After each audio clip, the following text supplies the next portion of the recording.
Sholat 5 waktu itu fungsinya hadirin menjadi sebuah perjanjian antara Allah dengan kita. Ada hak seseorang kalau menjaga sholat 5 waktu, menunaikan betul hak-haknya, tidak meremehkan hak-haknya, tidak menggampangkan hak-haknya, maka menjadi janji dari Allah untuk memasukkan kita ke dalam surga.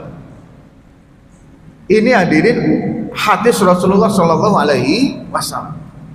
Makanya hadirin tertib dohirnya daripada masalah sholat itu hadirin, ketika kita mengerjakan dengan menunaikan hak-haknya. Apa saja hak-haknya? Mulai dari wudhu, toharoh yang sesuai syar'inya, sholatnya juga sesuai syar'inya. Mohon maaf hadirin, kalau yang berkaitan dengan ikhtilaf jangan dibanderol sebagai perkara yang menurut diri kita itu yang paling sahih lalu menyalahkan yang lain. Mohon maaf, kita batasi di sini. Contoh begini Pak, kadang kita ini hadirin, kadang mohon maaf, setan itu masuk. Abu Ubaidah bin Jarrah radhiyallahu anhu atau siapa ya, agak lupa saya Pak. Suatu saat, ini satu perasaan yang harus dihindari di sini nih Pak. Ketika kita membicarakan menunaikan hak-haknya dengan sempurna. Suatu saat sahabat itu dipilih oleh sahabat yang lain untuk menjadi imam, Lantas beliau sholat. Setelah selesai jadi imam, kemudian beliau mundur. Setelah selesai sholat pokoknya, muncul dalam perasaan itu pada saat dia menjadi imam, dirinya merasa sholatnya paling baik atau lebih baik di antara makmumnya. Mulai saat itu beliau berkata, mulai saat ini saya tidak akan lagi mau menjadi imam lagi, agar tidak tertipu oleh perasaan seperti itu. Ini seorang sahabat. Beda dengan kita Pak. Kadang kita mohon maaf, sesuatu yang sifatnya ikhtilaf, perbedaan pendapat para alim ulama, kemudian kita memahami dari satu segi saja, kita kemudian mempunyai pandangan, ini loh sholat saya yang paling syar'i, ini loh sholat saya yang paling sunnah, ini loh sholat saya yang paling sahih. Kadang seperti itu, padahal itu adalah ikhtilaf ulama.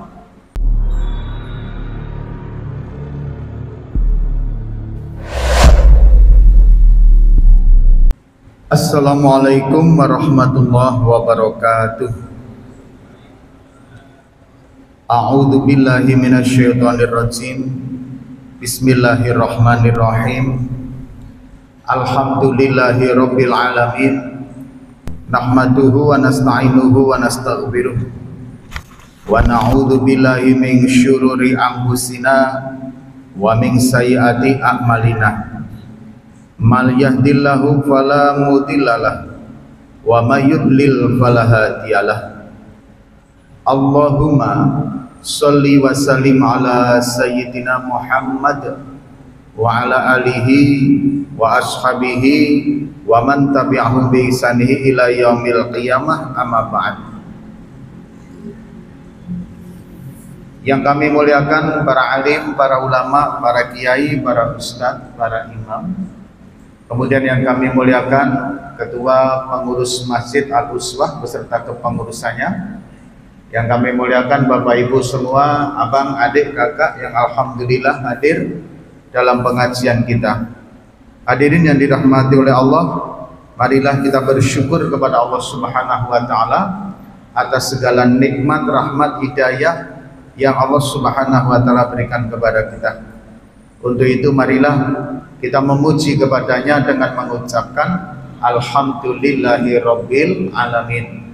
Salam dan salawat mari kita haturkan kepada junjungan kita Nabi Agung Muhammad sallallahu alaihi wasallam. Allahumma sholli ala sayyidina Muhammad wa ala ali sayyidina Muhammad. Bapak Ibu yang dirahmati oleh Allah Subhanahu wa taala, melanjutkan pertemuan kita. Tema yang kemarin masih hal yang berkaitan dengan sholat.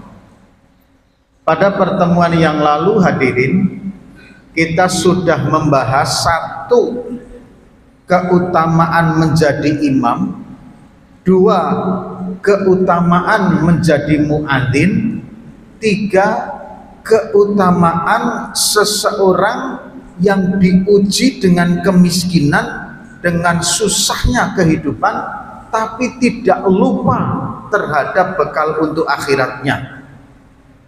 Ini 3 golongan manusia yang luar biasa. Sampai saking mulianya mereka ini hadirin, Allah Subhanahu wa taala memberikan nikmat bahwasanya nanti pada saat yaumal kiamah, di saat momen hari kiamat, mereka ini akan diberi tempat yang istimewa. Mereka berada di atas bukit yang warnanya hitam dan baunya misik, wanginya luar biasa. Dan mereka nggak susah terhadap hisab.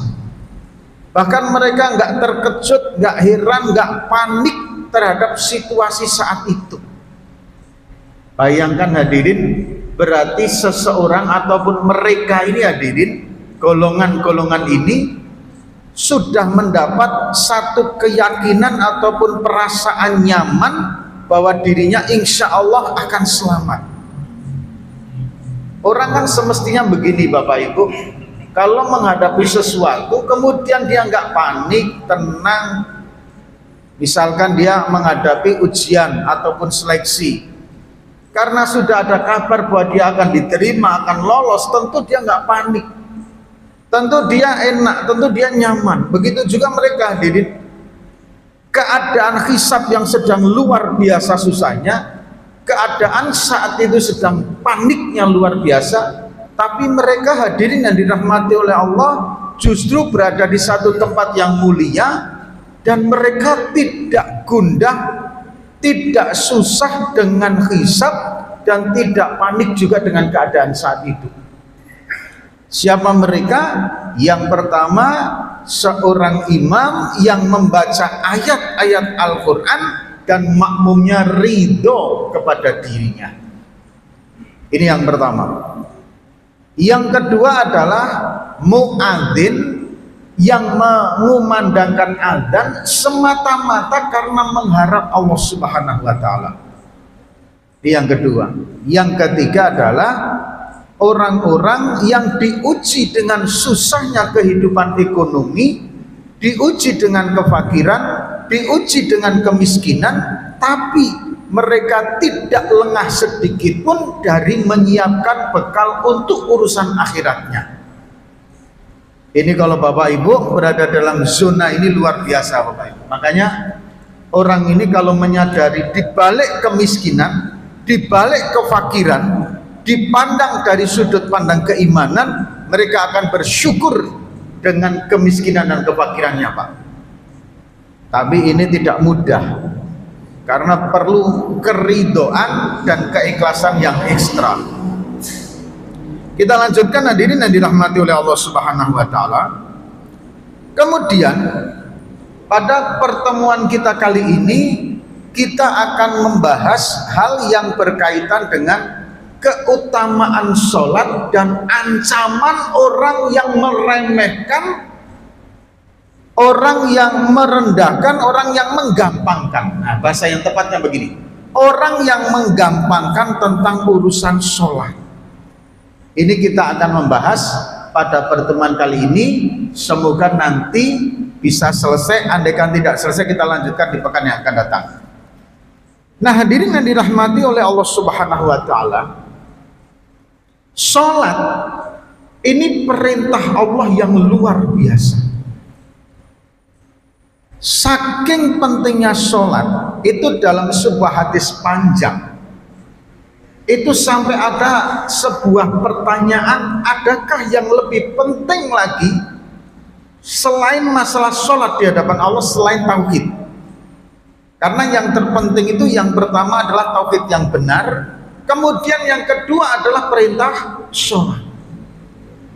Dalam hadis itu seandainya ada sesuatu yang lebih berharga lagi daripada sholat selain tauhid loh Pak ya, maka niscaya malaikat pasti akan mengerjakan amalan ibadah itu. Ternyata malaikat ini hadirin diperintah oleh Allah Subhanahu wa taala yang berkaitan dengan ibadah loh, bukan berkaitan dengan tugas. Berkaitan dengan ibadah itu ada yang diciptakan mulai sejak diciptakan sampai nanti selesai, diperintahkan untuk rukuk saja atau sujud saja atau cuman bertasbih saja. Itu perintah Allah kepada malaikat. Makanya hadirin, inilah masalah sholat, pentingnya luar biasa, jatuh setelah tauhid yang benar kepada Allah Subhanahu wa taala. Sayangnya hadirin, saat ini seolah-olah kita ini kalau masalah urusan sholat menggampangkan betul, Pak, meremehkan betul. Bahkan kita memandang bahwa orang meninggalkan sholat itu ya biasa saja. Sampai ada sebuah persangkaan kalau yang namanya maksiat, mohon maaf, kalau yang namanya perbuatan yang menghasilkan dosa itu hanya perbuatan maksiat saja. Makanya orang yang nggak sholat ya nggak berdosa. Sampai muncul pandangan seperti itu, padahal pandangan ini keliru sekali. Perbuatan dosa itu terbentuk, ini berkali-kali saya sampaikan, satu karena meninggalkan perintah Allah yang wajib, kedua karena melanggar larangan Allah, yang ketiga berbuat kezaliman terhadap makhluknya Allah Subhanahu wa taala, maka melahirkan perbuatan dosa.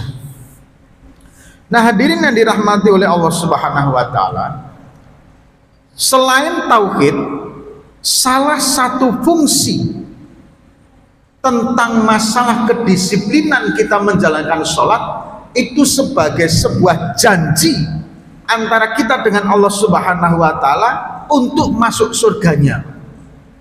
Dalam sebuah hadis Rasulullah SAW bersabda, khamsu sholawatin, 5 sholat waktu kata bahunna yang Allah mewajibkan.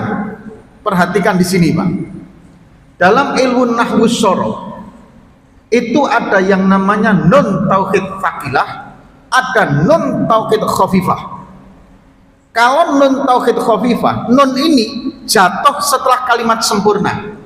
Sebuah kalimat sempurna, apakah itu fi'il madhi ataukah fi'il mudhari', kemudian masuklah ada yang namanya non tauhid. Nah, non tauhid ini fungsinya adalah menguatkan kalimat itu. Di sini disebutkan khamsu sholawatin, 5 sholat waktu. Kata ba itu bisa diartikan mewajibkan atau bisa diartikan telah menulis. Kalau dalam konteks hadis ini diartikan mewajibkan. Disambung dengan hunna. Kata ba hunna ada tasjidnya di belakang nun itu, Pak.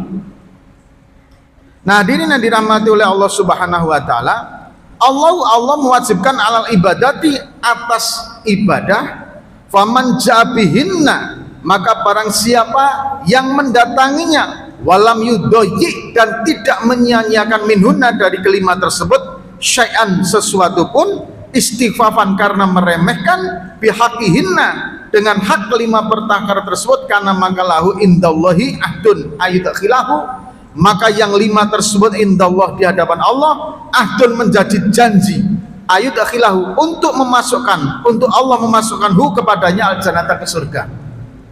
Sholat 5 waktu itu fungsinya hadirin menjadi sebuah perjanjian antara Allah dengan kita. Ada hak seseorang kalau menjaga sholat 5 waktu, menunaikan betul hak-haknya, tidak meremehkan hak-haknya, tidak menggampangkan hak-haknya, maka menjadi janji dari Allah untuk memasukkan kita ke dalam surga. Ini hadirin hadis Rasulullah SAW. Makanya hadirin tertib dohirnya daripada masalah sholat itu hadirin, ketika kita mengerjakan dengan menunaikan hak-haknya. Apa saja hak-haknya? Mulai dari wudhu, toharoh yang sesuai syar'inya, sholatnya juga sesuai syar'inya. Mohon maaf hadirin, kalau yang berkaitan dengan ikhtilaf jangan dibanderol sebagai perkara yang menurut diri kita itu yang paling sahih lalu menyalahkan yang lain. Mohon maaf, kita batasi di sini. Contoh begini, Pak. Kadang kita ini hadirin, kadang mohon maaf, setan itu masuk. Abu Ubaidah bin Jarrah radhiyallahu anhu atau siapa ya, agak lupa saya Pak. Suatu saat ini satu perasaan yang harus dihindari di sini nih Pak. Ketika kita membicarakan menunaikan hak-haknya dengan sempurna. Suatu saat sahabat itu dipilih oleh sahabat yang lain untuk menjadi imam, Lantas beliau sholat. Setelah selesai jadi imam, kemudian beliau mundur. Setelah selesai sholat pokoknya, muncul dalam perasaan itu pada saat dia menjadi imam, dirinya merasa sholatnya paling baik atau lebih baik di antara makmumnya Pak. Mulai saat itu beliau berkata, mulai saat ini saya tidak akan lagi mau menjadi imam lagi, agar tidak tertipu oleh perasaan seperti itu. Ini seorang sahabat. Beda dengan kita Pak. Kadang kita mohon maaf, sesuatu yang sifatnya ikhtilaf, perbedaan pendapat para alim ulama, kemudian kita memahami dari satu segi saja, kita kemudian mempunyai pandangan, ini loh sholat saya yang paling syar'i, ini loh sholat saya yang paling sunnah, ini loh sholat saya yang paling sahih. Kadang seperti itu, padahal itu adalah ikhtilaf ulama. Contoh hadirin, ketika kita mau sholat, kita menjumpai ada segolongan yang mengucapkan lafal usolli fardhul maghribi, diucapkan. Ada sebagian yang nggak mengucapkan, langsung bismillahirrahmanirrahim, Allahu Akbar, langsung begitu hadirin. Nah kadang yang memakai usolli merasa aku ini yang paling sunnah, karena sholatnya saya mulai sebelum takbir sudah saya persiapkan dengan matang, sampai lafal pun aku lafalkan, niat pun aku lafalkan. Kemudian yang tidak melafalkan merasa yang paling sahih. Kenapa? Yang sunnah itu yang tidak dilafalkan, tidak ditemukan satu hadis pun yang menyatakan bahwa Rasulullah Shallallahu Alaihi Wasallam menyuarakan atau melafalkan niat. Ini saya yang paling sunnah. Mohon maaf, dua-duanya sudah tertipu oleh setan sehingga merasa dirinya lebih baik dari yang lain. Kenapa saya sampaikan begitu hadirin? Karena masalah pelafalan niat itu merupakan ikhtilaf, perbedaan pendapat di kalangan para alim ulama. Dalil hadisnya sama Pak. Innamal a'malu bin niyah, dalilnya sama. Cuma yang tidak melafalkan, mereka menyimpulkan dari sekian juta hadis, dari sekian ribu hadis, tidak ditemukan satupun Rasulullah Shallallahu Alaihi Wasallam melafalkan niat. Maka mereka memakai kaidah atau memakai pendapat yang tidak melafalkan. Padahal alasan itu pula jika dipakai oleh yang menyuarakan sah juga Pak. Kalau mereka menjawab dan tidak ditemukan satu hadis pun, satu keterangan pun Rasulullah SAW menjatuhkan niat di dalam hati, tidak dilafalkan. Tidak ada hadis satupun yang menyatakan secara sahih, secara soreh, secara letterlek tentang itu. Rasulullah tidak pernah memerintahkan niatlah di dalam hati, tidak. Hadisnya cuman innamal a'malu bin niyah.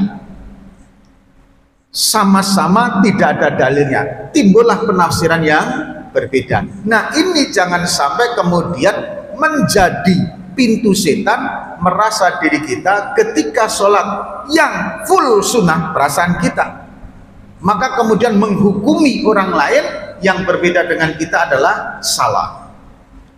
Contoh lagi masalah kunut, contoh lagi kemarin masalah iftiros dan tawarruk.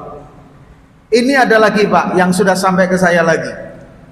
Pak Ustadz, saya temukan video ini, dikirimkanlah video itu, bahwa at-tahiyat awal tidak ada dalilnya diperintahkan untuk membaca sholawat. Masya Allah, ragu-ragu lagi kita. Padahal dulu Ustadz kita mengajarkan, sudah sekian tahun kita diajarkan oleh Ustadz kita, gara-gara cuma nonton di media sosial 5 menit sudah ragu-ragu kita mengamalkannya, ya kan itu kan. Ada dalilnya Pak, kita bahas nanti. Kalau kita dibahas ini terus nanti nggak selesai-selesai, ada pembahasannya. Lanjut, hadirin yang dirahmati oleh Allah Subhanahu wa Ta'ala, ini amaliyah tentang sholat. Yang pertama, keutamaan sholat itu hadirin menjadi sebuah janji antara kita dengan Allah Subhanahu wa taala untuk memasuki surganya. Maka jenengan hadirin, meskipun jangan yakin betul 100% kalau Anda akan masuk surga, tapi jenengan harus meyakini janji Rasulullah ini, Pak. Asal kita ini betul-betul menjaga sholatnya, menjaga tertibnya, menjaga rukun dan syaratnya, mulai dari kencingnya, toharohnya, sholat sunah-sunahnya, sunah-sunah sholatnya, rukun-rukunnya, jenengan sudah berada dalam janji dengan Allah untuk memasuk surganya. Amin ya robbal alamin. Nah, kemudian yang kedua hadirin yang dirahmati oleh Allah Subhanahu wa taala. Salat ini hadirin menjadi pelebur daripada dosa kita. Bahkan saking luar biasanya sampai Rasulullah Shallallahu alaihi wasallam itu menjelaskan begini. Saya mau tanya sama kalian, seandainya kalian mempunyai rumah, kemudian di depan kalian mengalir sebuah sungai yang jernih sekali. Setiap hari kalian mandi 5 kali. Contoh begini, Bapak mau ke kantor, pagi hari Anda mandi dulu. Habis itu kemudian ada sampai di kantor jam 12 siang ada bel berbunyi. Waktu makan siang, jenengan hadirin mandi lagi, Pak. Jam 4 sebelum Anda pulang dari kantor mandi lagi, Pak. Sampai di rumah mandi lagi, Pak. Habis itu kemudian sholat isya sebelum tidur mandi lagi. Pertanyaannya, kira-kira ada nggak kotoran di situ yang menempel di badan Bapak? Anda pasti menjawab, Pak Ustadz, jangankan kok kotoran, masuk angin malah jadi, Pak, karena saking bersihnya, kan itu, Pak ya. Saya bukan bahas masuk anginnya gitu ya kan. Saya yakin Anda akan menjawab tidak ada kotoran. Nah, sholat 5 waktu seperti itu dibandingkan dengan dosa yang kita buat. Kadang kita hadirin antara waktu subuh dengan waktu zuhur ngomongin orang. Antara waktu zuhur dengan waktu asar kita banyak kejadian yang membuat dosa itu menarik dalam diri kita. Tapi begitu datang sholat hadirin, ambil air wudhu, sholat 5 waktu berjamaah, rontok dosa-dosa di antara sholat dengan sholat lainnya. Bainahunna, itu rontok di antaranya, Pak. Nah, ini hadirin yang dirahmati oleh Allah Subhanahu wa taala tentang masalah sholat 5 waktu. Bahkan kalau mengutip dalam kitab, ada ini, Pak, ini dalam kitab yang sering dipakai oleh saudara-saudara kita di jamaah tabligh. Satu tulisan yang menyimpulkan dari sekian banyak hadis, Pak. Karena saya membaca hadisnya, di Ihya juga ada, kemudian di Sahih Bukhari ada, di Riyadhus Shalihin juga ada. Ada satu tulisan penyusunnya, musonefnya di kitab Fadilah Amal merangkai antara ribet dan punishment terhadap orang yang tentang masalah sholat ini. Pahala ataupun janji Allah dan Rasulnya, tapi juga ancamannya terhadap orang yang mengerjakan atau yang meninggalkan sholat. Saya bacakan hadirin. Qala ba'duhum, qala telah berkata ba'duhum, sebagian dari besar dari para alim ulama, warada fil hadis, warada dan berlaku fil hadisi, di dalam hadis, anaman hafadho, anaman sesungguhnya barang siapa hafadho yang menjaga ala sholati atas sholat wajibnya. Maksud menjaga di sini hadirin itu juga menjaga rukunnya, menjaga syaratnya. Hati-hati, jangan kemudian meremehkan, menggampangkan ketika kita sholat. Rukuknya, sujudnya, hati-hati. Karena nanti sholat itu dalam sebuah hadis dalam kitab Ihya itu, Pak, sholat itu nanti akan Allah jadikan, bukan nanti, Pak, ketika kita sholat kemudian kita tunaikan rukun-rukun dengan baik, dengan sempurna, dengan betul-betul khusyuk dan tawajuh, semampu kita, Pak, semampu kita. Karena kalau kita memaksakan diri nanti setan masuk, akhirnya jenengan was-was, kayaknya kok nggak sempurna, kayaknya nggak sempurna. Ketika kita menginginkan sempurna, setan masuk jadi was-was. Maka jalani saja dohir saja Pak, semampu kita. Maka sholat itu akan naik ke langit menjadi makhluk Allah Subhanahu wa Ta'ala yang cakep. Dia berdoa, ya Allah, jadikanlah orang ini hambamu yang engkau muliakan, karena dia telah memuliakan aku. Tapi orang yang sholatnya asal-asalan, hadirin, mohon maaf, meskipun mengerjakan tapi asal-asalan, maka sholat itu akan naik. Kemudian dia berdoa, ya Allah, hinakanlah dia seperti halnya telah menghinakanku, gampangkanlah dia atau remehkan dia seperti halnya dia telah meremehkanku. Bahkan nanti sholat yang dikerjakan secara asal-asalan akan Allah lipat jadikan sebuah kain usang, yang kain itu dilemparkan atau dipukulkan ke wajah kita. Inilah tentang masalah sholat. Kita lanjutkan. Barang siapa yang menjaga ala sholat di atas sholat 5 waktu, yang pertama, akroma, maka akromahu, Allah akan memuliakannya. Allah.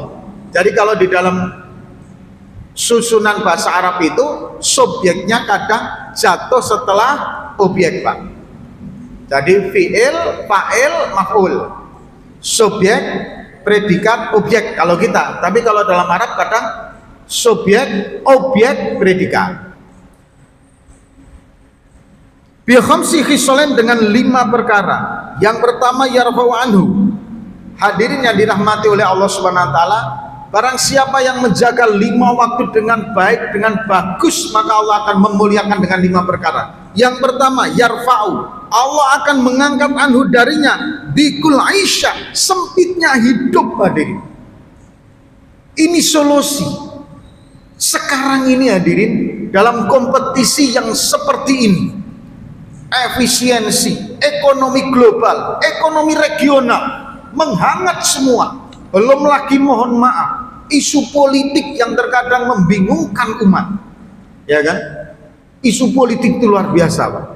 Dulu, ini mohon maaf, dulu Pak, waktu zaman isu politik, Muhammadiyah mengusung dalam muktamarnya tema Islam berkemajuan.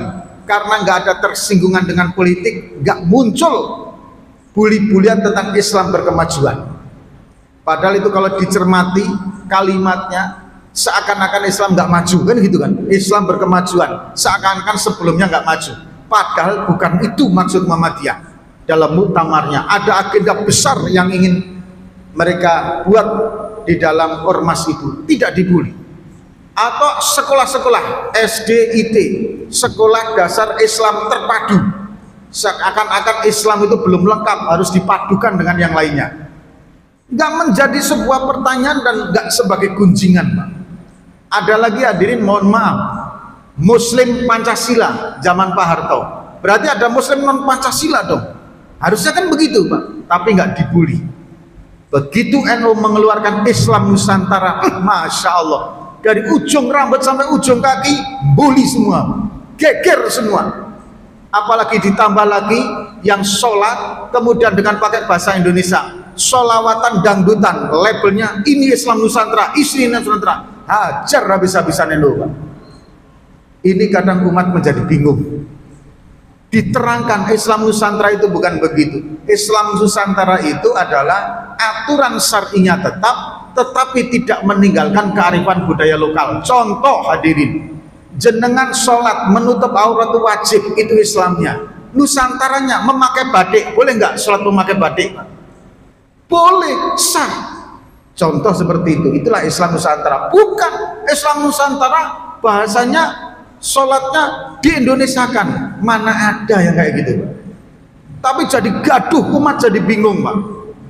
Kemudian hadirin yang dirahmati oleh Allah, pokoknya asal musim pilpres ini Pak, Masya Allah, gaduhnya luar biasa. Agama menjadi sebuah isu politisasi yang kemudian menjadi perpecahan di kalangan sesama umat Islam sendiri Pak. Nah ini semoga nanti ke depan kita lebih dewasa lagi hadirin. Nah hadirin, keadaan kadang seperti itu, ekonomi yang seperti ini, efisiensi luar biasa, ekonomi global, perang dagang sudah mulai ada. Belum lagi nanti kita dihimpit masalah pekerjaan, perdagangan sekarang yang mulai lesu. Hadirin, solusinya Pak, solusinya mari betul-betul jaga sholat 5 waktu kita Pak. Allah menjanjikan barang siapa yang menjaga sholat 5 waktu, Allah yarfa'ullah telah mindikin ish. Barang siapa yang menjaga sholat 5 waktu, Allah subhanahu wa ta'ala angkat kesempitan hidupnya. Bahkan hadirin, walau kana ahlal qura amanu wattaqau, barang siapa yang betul, andaikan satu kaum, mohon maaf, andaikan satu kaum yang menjaga ketaatan kepada Allah subhanahu wa ta'ala, Allah turunkan barakatan minas sama wal ard, Allah turunkan berkah dari langit, Allah keluarkan dari bumi, Pak. Ini janji Allah di Al-Quran. Kalau ada yang bilang hidup kan nggak di masjid saja, nggak sholat saja, mohon maaf Pak, berapa sih kita di luar masjid dan di dalam masjid kegiatannya, Pak? Kadang kita ini Masya Allah Pak, menyedihkan sekali. Ada seseorang menjaga sholat 5 waktu hadirin, dengan di masjid itu sudah memunculkan satu persepsi, hidup kok cuma di masjid saja. Padahal di masjid itu paling lama itu setengah jam hadirin, kali 5 2,5 jam. Kita duduk di kedai kopi hadirin 2,5 jam itu belum apa-apa Pak, putus Pak 2,5 jam itu Pak, padahal duduk di kedai kopinya. Tapi kita sudah membranding orang yang ahli masjid itu seakan-akan nggak kerja, seakan-akan nggak ngurus anak istri, kan naudzubillah min dzalik gitu Pak. Lanjut hadirin. Kemudian hadirin, wa azabal qabri, dan Allah subhanahu wa ta'ala membebaskan dari azab kubur, wa yautihillah ta'ala kitabu biyaminih, dan Allah subhanahu wa ta'ala memberikan kitabnya, buku catatan dengan tangan kanan, wa yurmuru ala surat siratikal barqil khatif, dan akan melewati sirat secepat kilat, wa yakhul jara bi ghairi hisab, dan masuk surga tanpa hisab.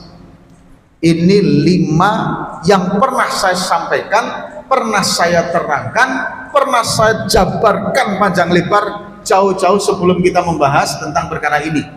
Maka mohon maaf, saya tidak akan mengulang hal yang berkaitan dengan ini Pak, karena nanti kalau mengulang-ulang nggak tambah ilmunya. Nah hadirin, yang akan saya sampaikan di sini justru punishmentnya Pak. Yang pertama hadirin yang dirahmati oleh Allah subhanahu wa ta'ala, waman tahawana, waman dan barang siapa, tahawana yang menggampangkan, hawana itu menggampangkan, hawana itu meremehkan, tahawana benar-benar meremehkan. Waman dan barang siapa tahawana, bahasanya tafa'ala anis sholati, dari sholat, aqobahullahu, aqobah bahasanya fa'ala, itu ada satu penekanan.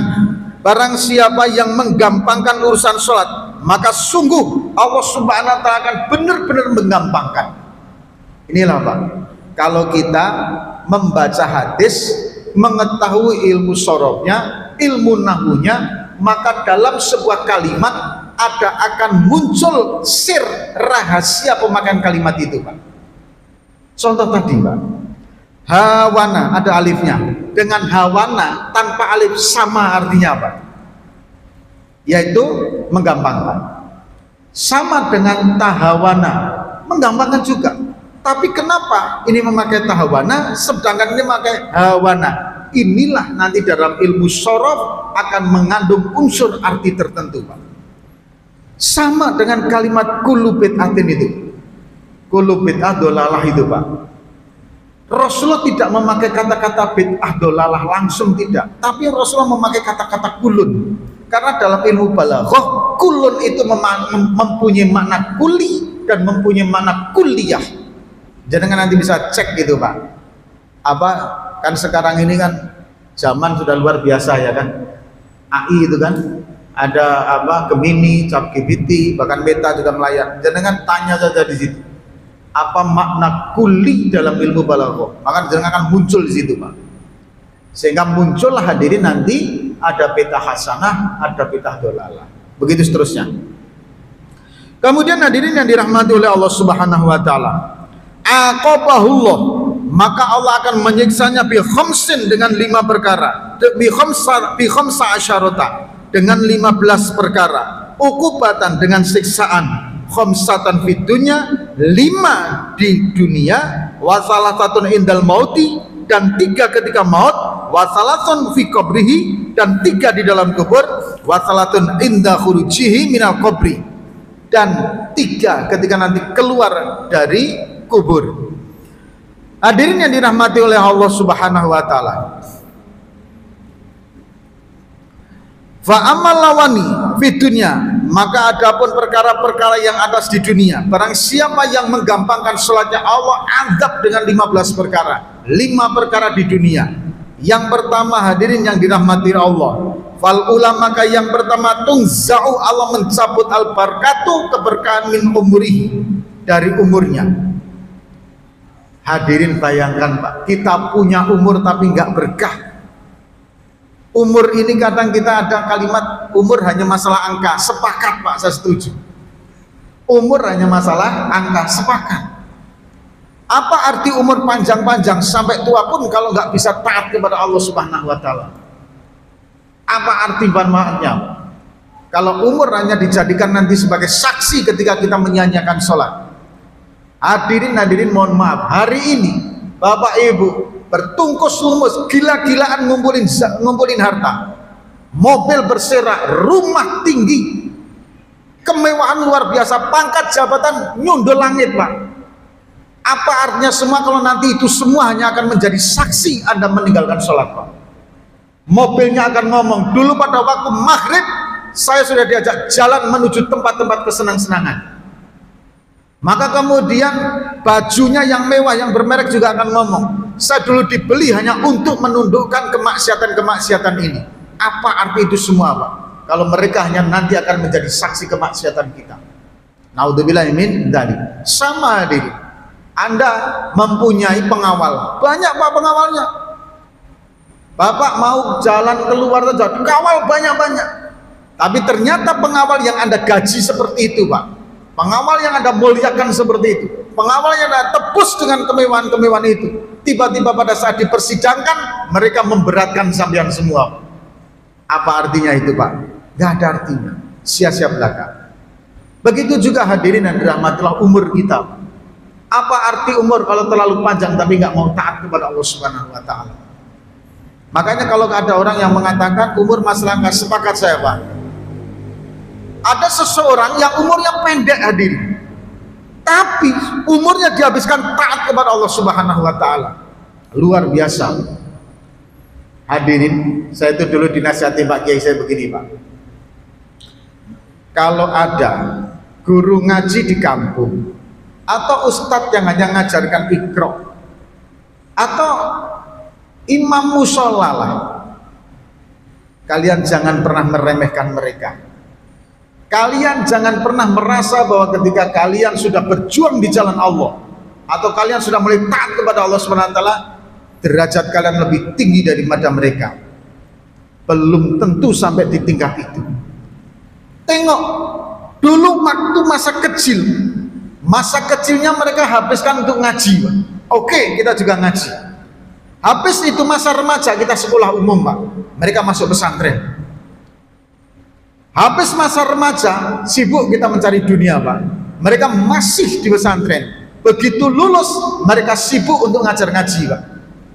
Masa kecilnya, masa remajanya, masa dewasanya sudah dihabiskan semuanya untuk agamanya Allah Subhanahu wa taala.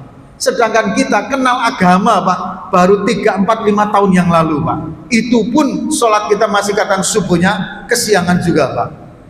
Kadang kita sudah menilai mereka dengan A, B, C, D, kekurangan-kekurangan mereka. Sementara kita sendiri hadirin kenal agama, taat kepada Allah belum lama. Itulah bagi kami menasihati seperti itu. Jangan pernah meremehkan mereka. Paling tidak mereka sudah menghabiskan umur mereka untuk berjuang di jalan Allah dengan belajar agama. Nah hadirin, kembali ke umur tadi Pak. Ada seseorang yang umurnya pendek tapi dihabiskan untuk taat kepada Allah Subhanahu wa taala. Tapi naudzubillahi min dzalik, ada juga yang umurnya panjang tapi dihabiskan untuk maksiat kepada Allah Subhanahu wa taala. Maka apa arti umur panjang kalau seperti itu? Untuk taat kepada Allah hadirin memang perlu dipaksakan Pak. Perlu dipaksakan. Kalau nggak dipaksakan nggak bisa untuk taat Pak. Seseorang hadirin mau sholat jamaah, nunggu sadar, nunggu ikhlas. Kapan kalau kita nggak mau memulai? Tahajud juga begitu Pak, zakat juga begitu Pak, infak juga begitu. Pak Ustadz, saya mau zakat, nunggu nanti kalau angsuran ini selesai.